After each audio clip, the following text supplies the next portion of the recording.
Sebelum Presiden Jokowi resmi memindahkan ibu kota negara ke Kalimantan Timur, wacana pemindahan ibu kota sudah bergulir sejak masa kolonial Hindia Belanda. Kala itu, ibu kota ingin dipindah ke Jawa Barat dengan alasan lebih terlindungi secara militer.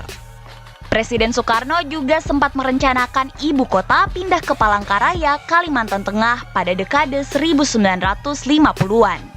Pada masa Orde Baru, tersiar juga rumor Presiden Soeharto berniat memindahkan ibu kota negara ke Jonggol, Jawa Barat.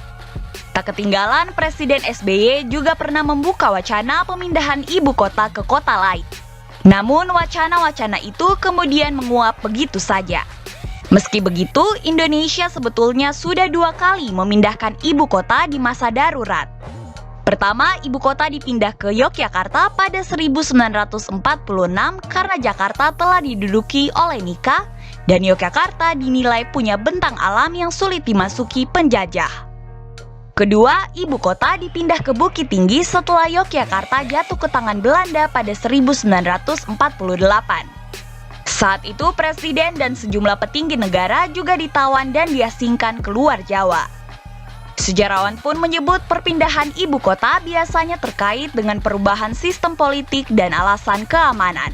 Yang bisa kita garis bawahi pada masa itu, dia selalu terkait dengan perubahan tatanan politik, perubahan sistem pemerintahan atau perubahan dinasti penguasa. Jadi dinasti penguasa baru tidak akan menggunakan tempat lama sebagai satu pusat pemerintahan yang mereka akan pindah, akan membuat satu pemerintahan baru. Juga ada masalah pertahanan sesungguhnya.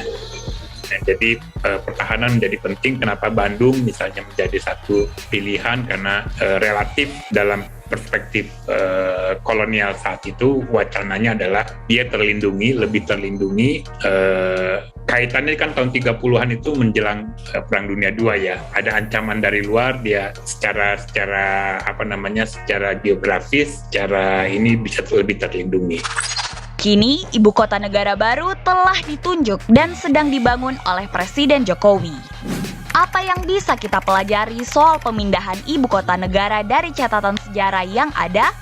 Satu yang paling garis besar yang saya kira penting adalah kita hidup dalam alam demokrasi sekarang ini ya. Masyarakat merasa punya hak untuk ikut berpartisipasi, memikirkan. Kalau dalam masa lalu pemindahan adalah prerogatif para penguasa ya.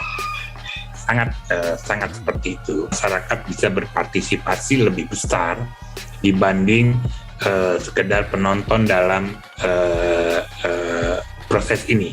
Ya, jadi kita coba patahkan, kita coba tinggalkan tradisi dalam alam feodal, kolonial, bahwa masalah hal yang penting seperti itu hanyalah masalah yang dikelola oleh segelintir orang, para ksatria ya, para raja dan sebagainya. Itu yang penting.